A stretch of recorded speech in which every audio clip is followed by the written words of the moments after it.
Eto, lalaki arestado sa pagbebenta ng shabu sa Laura, Nueva Ecija. Narito ang balita ni Romel Roque. Target on air. Live report. Yes, correct. Arestado ang isang lalaki sa pagbebenta ng sinasabing shabu sa Barangay 3, Laur, Nueva Ecija. Itinago ang pangalan ng suspek na isang alias PUK, 45 anyos, may asawa, walang trabaho, residente ng Ramos Street, Barangay 1, Laur, Nueva Ecija. Ayon kay Police Major Baltasar Porto, Chief of Police ng Laur Municipal Police Station, huli sakto ang suspek ng Police Bayer.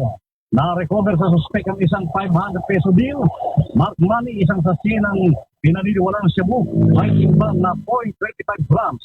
Tinatayang nagkakalaga ng 1,700 pesos. Nasa kustodiya ngayon ng Laur Municipal Police Station ng suspek at ang mga ebidensya na sinampahan ng kasong paglabag sa Republic Act 9165 sa Office of the Provincial Prosecutor. Mula sa Nueva Ecija, Yung Romel. Okay. Yes, correct. At kamusta magiging labanan dyan sa Nueva Ecija? Mukhang napakaaga pa na marami nang gumigire sa pagka-gobernador dyan sa Nueva Ecija. Maganda nga magiging labanan dito at baka maging tatlo pa correct. Ibig sabihin, tatlo. Sino? Si Kong Emeng Pascual ba gigiri na sa pagka-gobernador? Maaari sapagkat mukhang mas magaling daw nagpapagaling yung dalawa pareho daw magaling kaya baka maglalaban na rin yung dalawa harapan ng ating buting gobernador Duboy Matias-Sumali. Sino yung magaling? Hindi ko marinig Mahina yung signal mo Magaling daw yung Bebe, I love you, Bebe. Sino? Si Mayor Bebe, Congressman Bebe Vergara.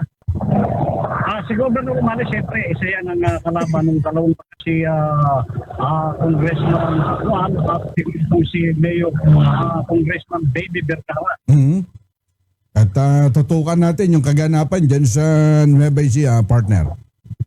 Ayos sa partner. Okay, yan ang report mula sa Nueva Ecija.